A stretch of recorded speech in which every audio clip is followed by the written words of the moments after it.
What's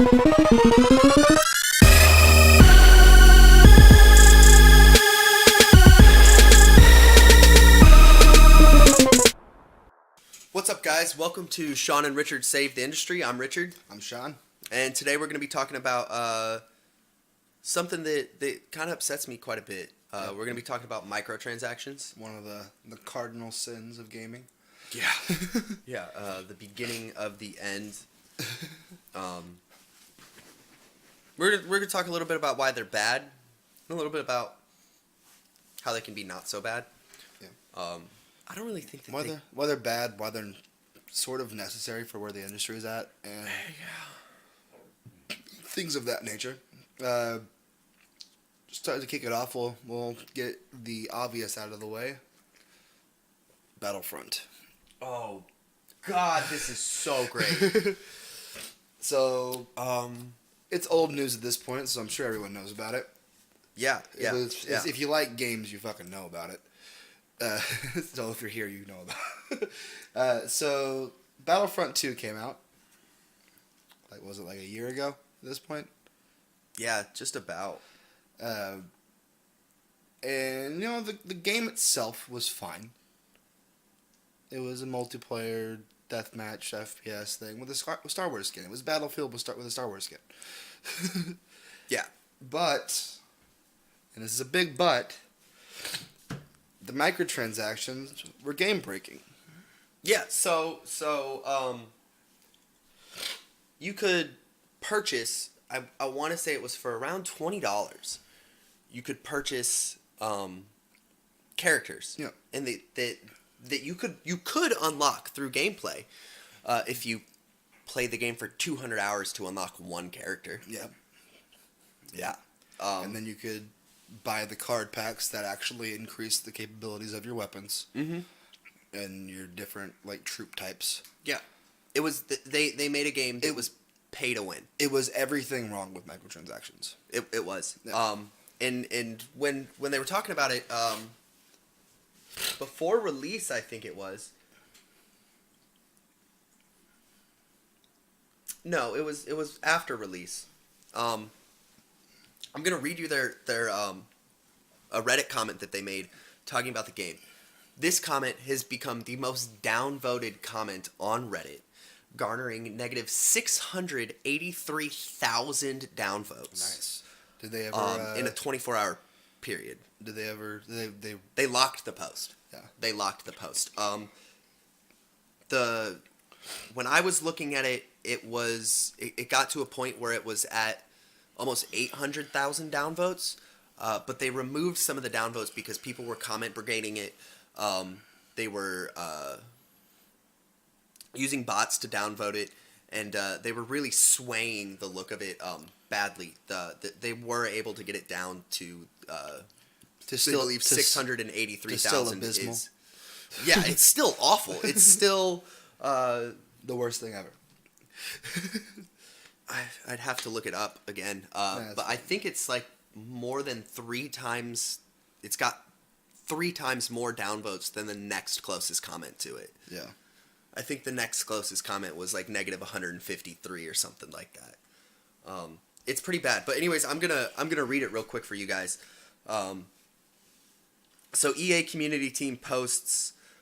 In response to somebody making a post saying, "Seriously, I paid $80 to have Vader locked. This is a joke. I'll be contacting EA support for a refund. I can't even play Darth Vader. It's disgusting. This age of microtransactions has gone way too far. Leave it to EA to stretch the boundaries." Yep. And EA responds with, "The intent is to provide players with a sense of pride and accomplishment for unlocking different heroes. As for cost, we selected initial values based upon data from the open beta and other adjustments made to milestone rewards before launch. Among other things, we're looking at average per-player credit earn rates on a daily basis, and we'll be making constant adjustments to ensure that players have challenges that are compelling, rewarding, and of course attainable via gameplay. We appreciate the candid feedback and the passion the community has put forth around the current topics here on Reddit, our forums, and across numerous social media outlets. Our team will continue to make changes and monitor community feedback and update everyone as soon as and often as we can." And that pissed a ton of people off. Yeah. As it should. It's very PR. Yeah. E. Yeah. It's a PR spin on. We wanted more money, but we knew that if we just made it where you had to buy them, you wouldn't have bought the game. So we made it where it was attainable through gameplay. Because you want a sense of accomplishment. Look at the fighting games from like the 90s and early 2000s, before this era of like buy character packs. Yeah. Like Mortal Kombat like 3, when it was like, oh, how do I unlock Reptile? How do I unlock like all these non like core group characters? Yeah. Because that was a sense of accomplishment. You had to do like certain things on certain stages to unlock characters, or beat the game a certain way or a certain number of times. They could even have it to where you have to earn credits to unlock it, but having it be an amount of credits that takes 200 hours to obtain is ridiculous. 200 hours of gameplay. Yeah.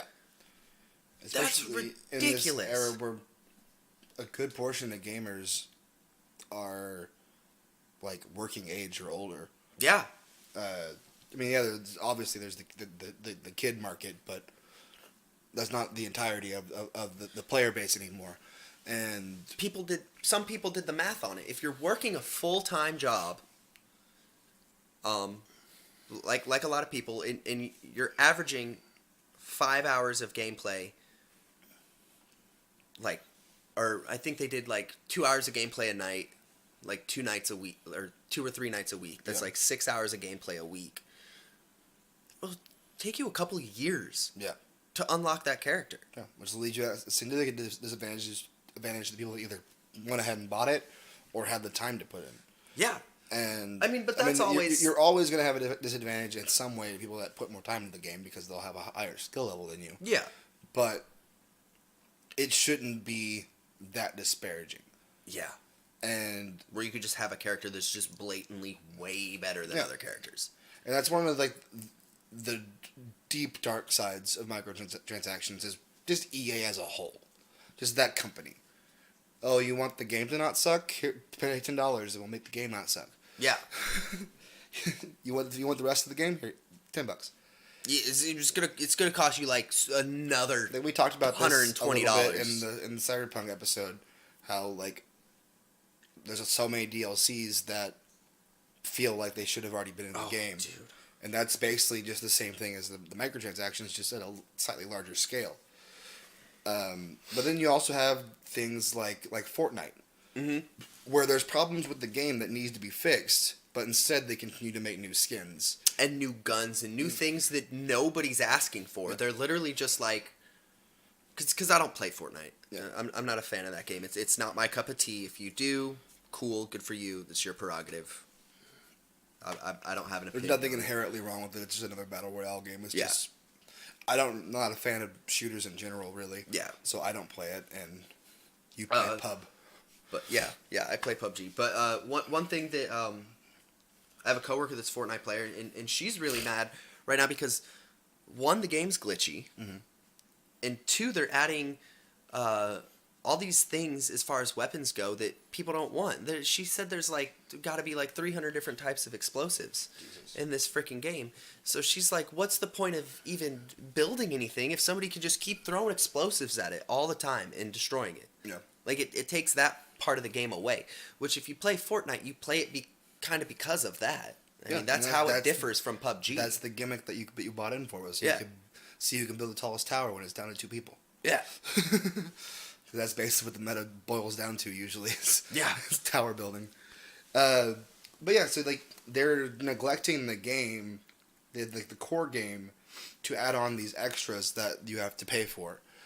And I don't know if you have to pay for the guns that they're adding, but the guns probably not, because it is a battle royale game where you don't start with guns. Yeah. So they'll just be on the map. I'm talking about the skins and the new gliders and the new different character outfits and stuff. And the skins and weapon skins and all these things that they're paying for, that they're just constantly pumping out. But I mean, the benefit to the way that they're doing their microtransactions is that they are only cosmetic.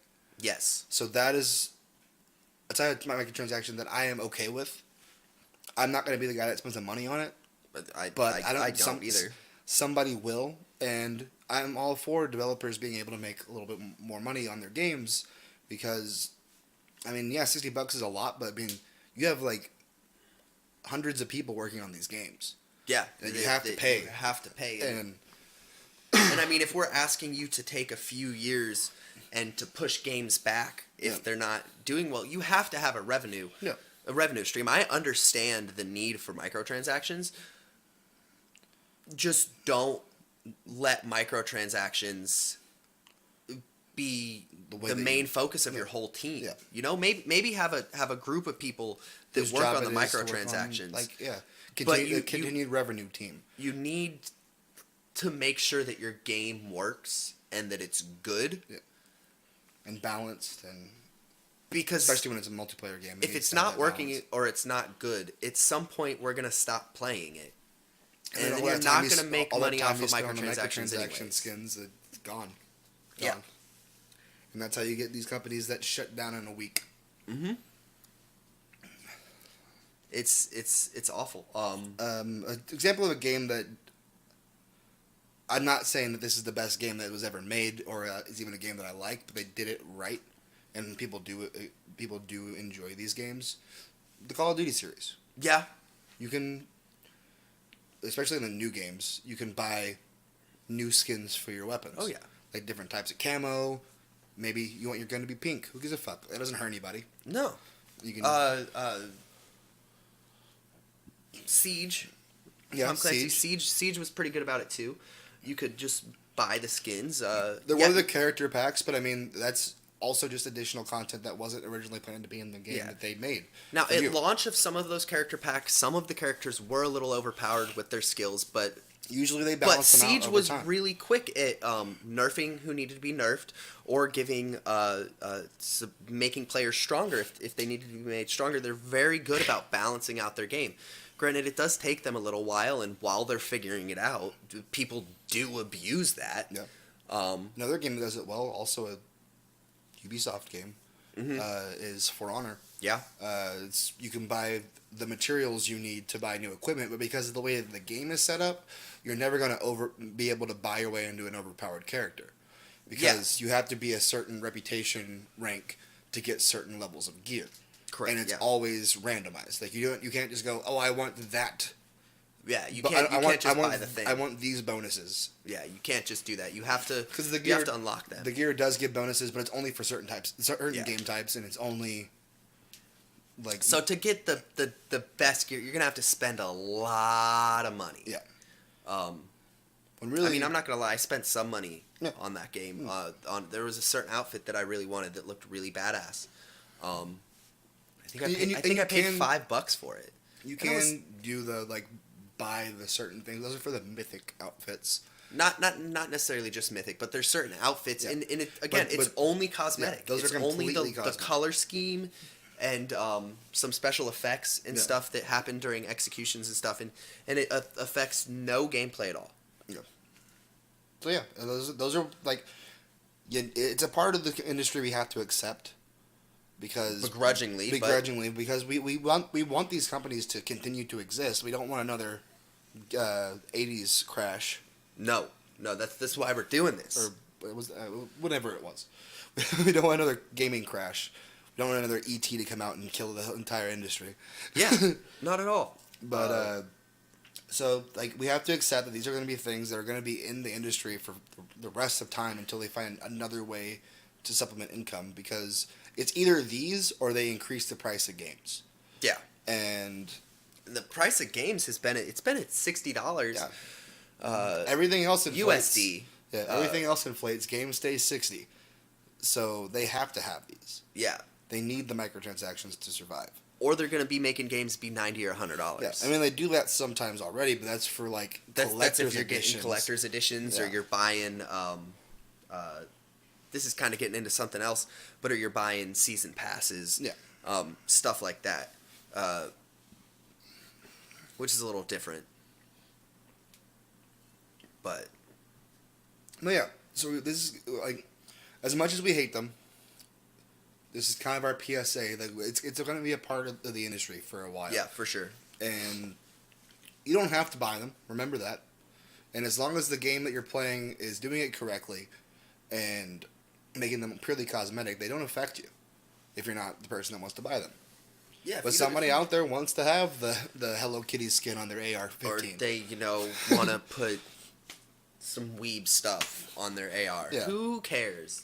Knock yourself out. They wanna add the anime blush to their knight in For Honor. Who cares?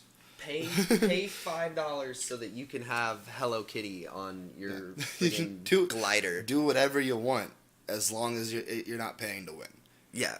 And we'll talk more about pay to win when we do an episode on mobile games. I don't know when we'll do it, but it's gonna happen. It's happening. It's gonna happen. It's definitely happening. But anyways, as always, check the links in the description.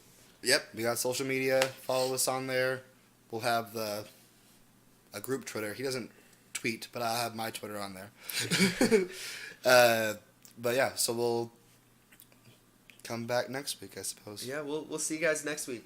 This is a little bit short compared to the last ones, but it's not a whole lot to say about it. It's just we gotta deal with them, but we also don't when they suck. We don't. we kind of gotta put up with them. We gotta, but we can regulate them. Yes. Yeah. So anyways, we'll see you guys next week.